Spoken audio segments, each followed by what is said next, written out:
Bots in the Twitter sphere.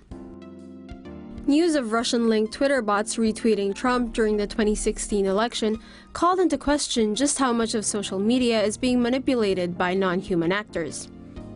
But while a new study confirms the pervasiveness of automated accounts on the Twitterverse, it also finds there's less political bias there than most of us think.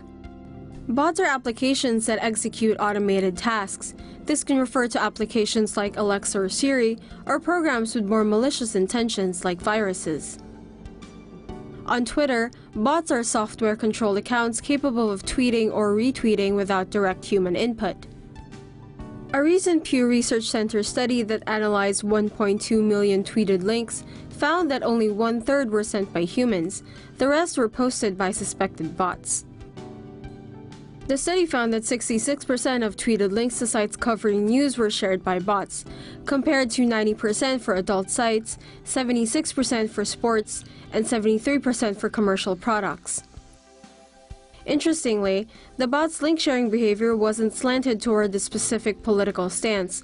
The number of links to sites shared by liberals was roughly the same as to those shared by conservatives.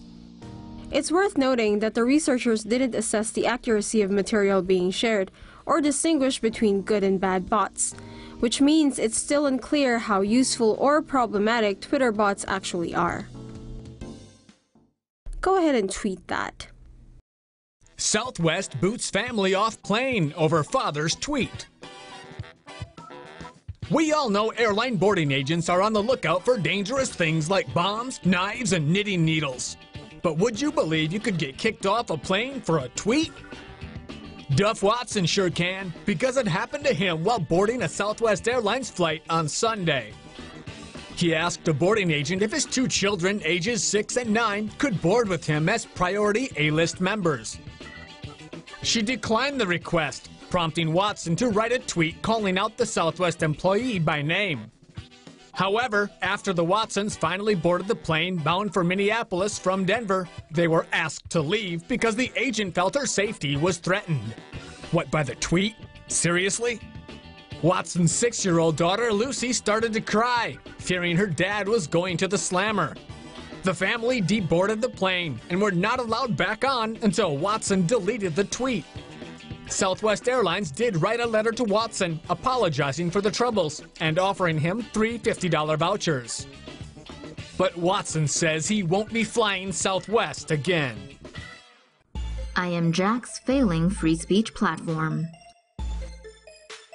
Twitter has decided to go the way of the dodo. On Monday, the San Francisco-based company began deleting accounts that they deem hateful or violent under new rules. But what about free speech? Twitter's a private company, Tomo Sapiens, and can censor as it pleases. No First Amendment protections here. Certain groups on all sides of the supremacy rainbow were kicked off the platform. Reportedly, those removed included the New Black Panthers, the American Nazi Party, as well as users from British far-right group Britain First. But by closing these accounts, America's Weibo is just drawing more attention to these people and their screwball ideologies.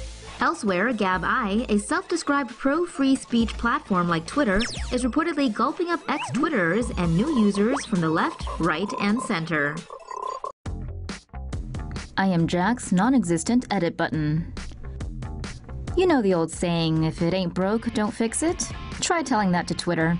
Originally designed to be no longer than a text, the 140-character tweet has helped topple dictators and get reality show hosts elected president. On Tuesday, November 7, 2017, that era came to an end. From now on, all Twitter users, prolific twits included, have 280 characters to play with. And so far, it's totally led to more creative intellectual expression and informed political debate. Twitter reportedly tested it with a small group of users. 5% of tweets from the group wrote beyond 140 characters, 2% made it past 190. Now that's a company that listens to its users. Also gone is the character counter. That's replaced with a circle that goes from blue to orange and then red as you reach 280 characters. Because seeing red on Twitter really helps, right? We haven't managed to get there, but word is when you do, you'll get the Nobel Prize in Twitterature.